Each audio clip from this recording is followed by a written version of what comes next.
नमस्कार दोस्तों, डोल में पुल चैनल में आप सब मित्रों का हृदय से अभिनंदन करता हूं। दोस्तों, आज एक विद्वान मित्र ने एक पहेली मुझसे पूछी है और वो पहेली है कि किस कारण से खारी हो गया महासागर का पानी और किसने किसको बतलाई इसकी असल कहानी। दोस्तों, इसकी असल कहानी किसने बताई कि सागर का पानी खारा क्यों हुआ। तो दोस्तों, आज मैं इसका जो है प्रश्न, इस पहेली का उत्तर जो है आनंद रामायण के हवाले से देता हूँ। आनंद रामायण में इसका उत्तर है, विलास कांड में है दोस्तों, और ये आनंद रामायण है।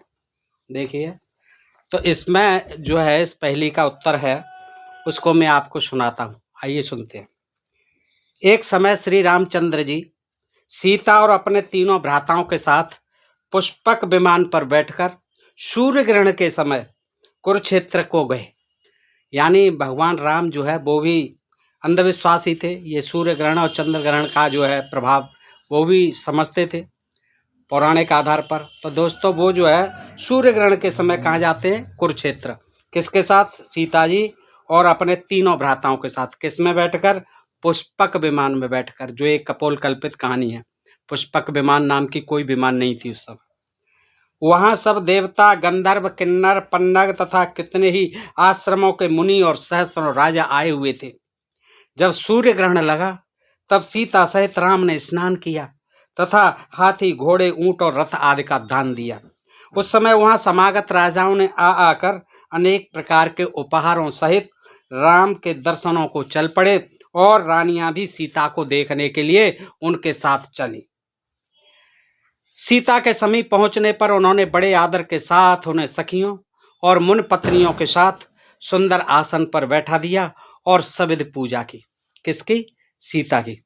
सखियों और मुनि पत्नियों के साथ सुंदर आसन पर बैठा दिया और उनकी सविध पूजा की। तत्पश्चात उन मुनि पत्नियों में लोपामुद्रा, यानी जो अगस्त की पत्नी थी, तत्पश्चात उन मुनि पत्नियों में लोपामुद्रा सीता को प्रसन्न करती हुई कहने लगी, हे कमल नेत्रे सीते, हे गजगामिनी, तुम धन्य हो।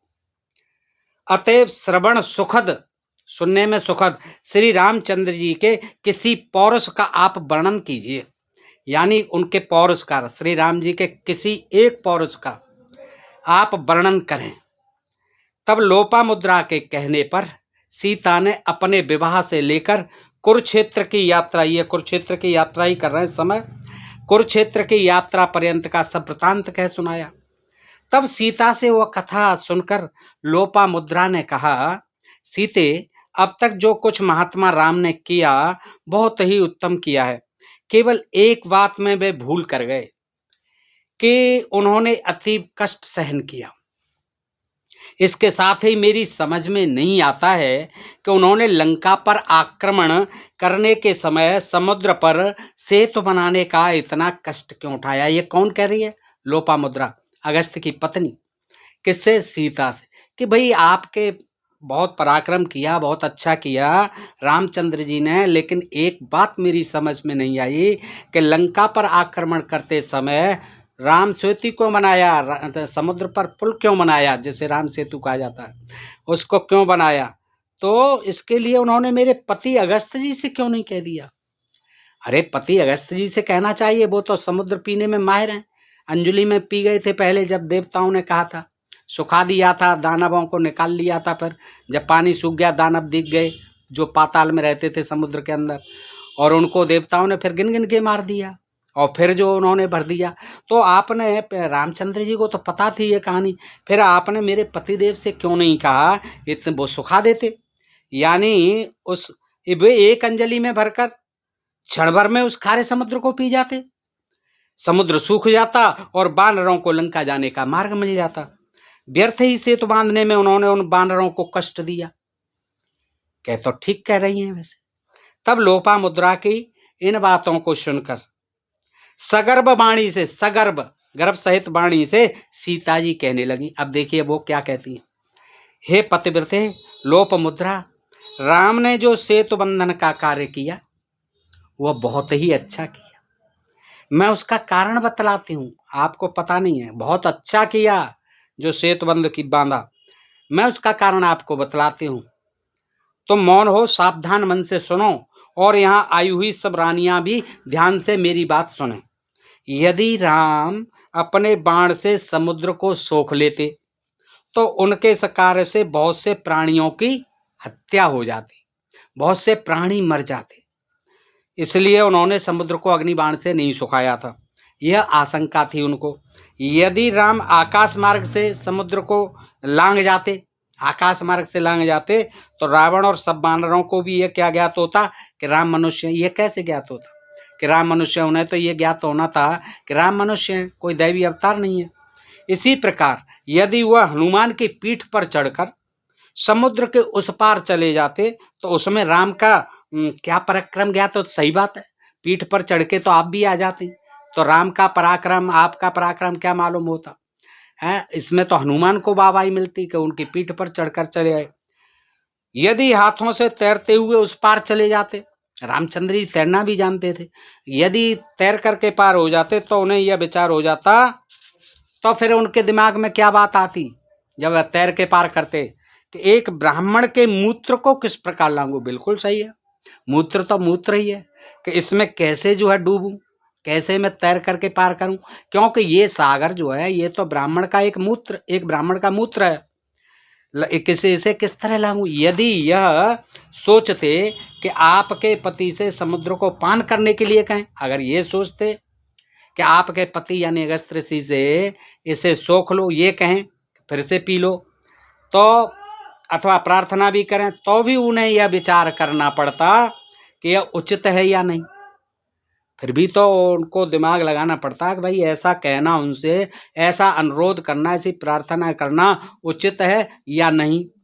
क्योंकि पुराकाल में यानी पहले प्राचीन काल में एक समय अगस्त्य जी समुद्र को पी चुके हैं, ये रामचंद्र जी को पता है। फिर मूत्र द्वार से बाहर निकाला। हाँ, फिर मूत्र द्वार से, किस द्वार से बाहर निकाला है? सीता जी कह रही हैं, लोपामुद्रा से उनकी पत्नी को बता रही हैं ज्ञान। देखिए कि एक बार पिया था उन्होंने और इसे फिर मूत्र द्वार से समुद्र को बाहर निकाला। कमाल है, देखिए मूत्र द्वार से बाहर निकाला, इसी से ये खारा भी है। अब देखिए कारण बता दिया, इसी से ये खारा है। अब सीता जी को कैसे पता था कि मूत्र जो है खारी होता है ना? उन्होंने कह दिया ये सारा समुद्र जो है पी गए थे, फिर उसे मूत्र विसर्जन क्रिया से भरा और इसीलिए ये खारा है। मुन पत्नी से कह रही हैं, अतः उसी मूत्र के समान ही इस खारे समुद्र को अगस्त्य जी कैसे पीएंगे? क्यों नहीं पिएंगे? अरे आपका ही तो मूत्र था, अगस्त्य जी का ही तो मूत्र था, किसी और का तो था नहीं, पी जाते हैं। वैसे भी मूत्र जो है बहुत से लोग पीते हैं, बहुत से ऋषि मुनि पीते बताते। अतः उसी मूत्र के समान ही इस खारे समुद्र को अगस्त्य जी कैसे पीवेंगे, यह मैं कैसे कहूँगा? रामचंद्र जी ने यही सोचा होगा। यदि यह भी मान लें कि श्री राम के कथन से अगस्त्य जी समुद्र को पी भी जाते तो इससे सारे संसार में राम का अपयश होता कि राम ने अपना स्वार्थ सिद्ध करने के लिए एक ब्राह्मण को उसका मूत्र पिला दिया। देखो कितनी आगे की बात। उन्होंने कहा कि इसलिए नहीं किया, रामचंद्र जी अगर कहते और बायदी वे पी जाते समुद्र को अगस्त्य जी, तो सारे संसार में मेरा यानी राम का अपयश होता कि राम ने अपने स्वार्थ सिद्धि हेतु एक ब्राह्मण को उसका मूत्र पिला दिया। ब्राह्मण का ही तो मूत्र था, अरे अपना ही तो मूत्र था, किसी और का थोड़ी था, इसमें अपयश की क्या बात थी? लेकिन राम ने सोचा हो। इन्हीं बातों को पूर्णतया सोच विचार कर रामचंद्र जी ने अपनी कीर्ति वृद्धि के लिए समुद्र में सेतु बंधन का कार्य किया था। ये बात सोच करके उन्होंने सेतु बंधन का कार्य किया था। इस कार्य को न तब तक किसी ने किया और न भविष्य में कोई कर सकेगा, उसे उन्होंने कर दिखाया रामचंद्र जी ने।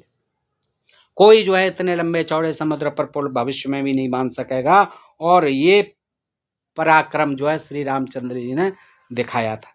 तो दोस्तों इससे आपके दिलो दिमाग में ये कहानी, इस पहेली की जो असलियत है, जो राज है इसका और जो उत्तर है, वो आपकी समझ में दोस्तों इस विलासकांड आनंद रामायण से जरूर आ गया होगा। दोस्तों बताइए ये जानकारी आपको कैसी लगी? आप इस जानकारी के बारे में क्या कहना चाहेंगे? वैसे तो समुद्र जो है लवणों के कारण, जो झरनों से, जो नदियों से पानी लवण जाता है वहाँ एकत्रित हो जाता है और उसमें सोडियम और क्लोराइड अधिकाधिक मात्रा में होता है, और जिसकी के जो स्थिर रहता है, स्थायी रहता है करोड़ों वर्षों तक समुद्र में।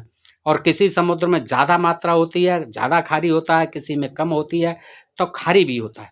तो दोस्तों इसका वैज्ञानिक कारण तो यह है, असल सच्चाई तो यह है, लेकिन जो पुराणों का ज्ञान है, और वो भी सीता का ज्ञान है, वो भी लोपामुद्रा को दिया है कि किस तरह आपके पति जो है पी गए थे और फिर खारी हो गया, उन्होंने मूत्र विसर्जन क्रिया करके भरा था, आखिर ले कहाँ जाते, पी गए सारे समुद्र को, देखिए। तो ये कहानी जो है आपने इस आनंद रामायण के हवाले से जानी दोस्तों। बताइए जानकारी कैसी लगी? अच्छी लगी हो तो अपने मित्रों में भी इस जानकारी को शेयर करें दोस्तों, और ऐसी ही ज्ञान भरी जानकारी प्राप्त करते रहने के लिए अपने प्रिय चैनल ढोल में पोल को सब्सक्राइब करते रहें दोस्तों। नोटिफिकेशंस के लिए घंटी का बटन भी दबा लें। फिर मिलते हैं ऐसे ही किसी प्रसंग के साथ अगले वीडियो में। तब तक आप सब मित्रों का हृदय से आभार, नमस्कार, जय भारत, जय इंडिया दोस्तों।